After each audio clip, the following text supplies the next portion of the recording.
Ngiphinde nginamukele ngani zakwethu kuyona ke i-Chef the Soul TV News lapha ke bafowethu ngiphathele olunye udaba oluthinta kakhulukazi ke abaphathi bakhona lapha ke ku-Khozi FM la khona ke sikuthola khona ke udaba oluthinta ke kakhulukazi ke lapha uSibongi kanye ke noPhel. So lapha ke kuthiwa ke ukhonjwa ngenjumbane umphathi woKhozi FM ngemva kokwesula lapha ke komphathi ke wezinhlelo ke kuwo lo msakazo ke ogama lakhe ke uPhel Maseko Binqose ke uSibongi Ngcobo usolwa ke ngokwengamela yonke into ke lapha ke bese eqhambukela ke nasezindaweni ke eziphethwe ke abanye ke ozakwabo okuyinto ke okuthiwa ke yenza abanye abaphathi ke bangakwazi ke ukulawula izinhlaka zomsebenzi abaziphethe. Uma siqhubeka nalo lolu daba bafuthu silithole lapha ke kulona ke iso lezwe la ngempela sonto okuyilona ke elithole ukuthi uPhel obenonyaka ke efikile kulomsakazo ke uyifake izolo incwadi ke yokwesula ke emsebenzini ke nokungacaci ke ukuthi ke uzogcina nini.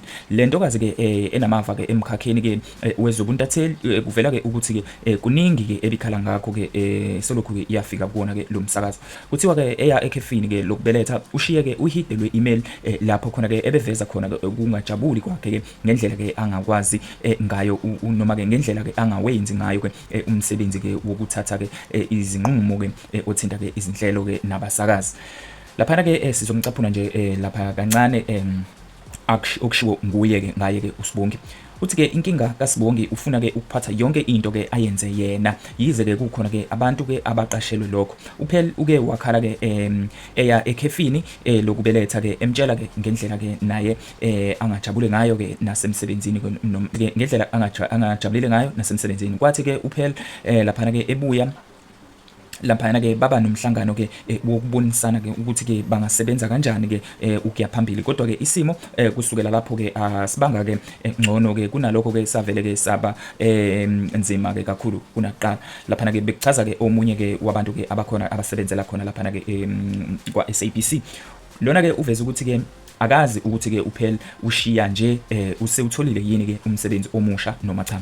Uthi ke ngeke ngiqamba amanga angenalo ke ulwazi ke noma ke kukhona umsebenzi ke asewutholile noma ke uyohlala ekhaya njengoba ke kukade ke aqala ke ebalisa ngokungasebenzeki kuwo lo msakazi noma ke ngokuthi ke akusebenzeki kahle kahle ke kwawo akusebenzeki kahle khona ke emsakazweni.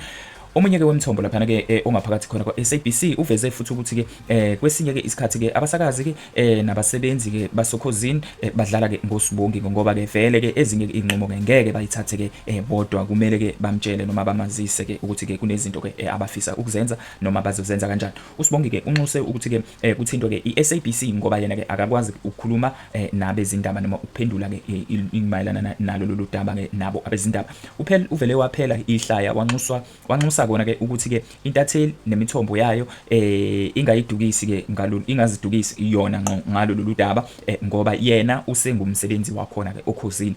Uyabona umoni ke lapha ke yena okhulumela iSABC uqinisekisile ukuthi ke bayitholile incwadi kaPhel ezokalisa ke kona ke ukushiya kuwo lo msakazo.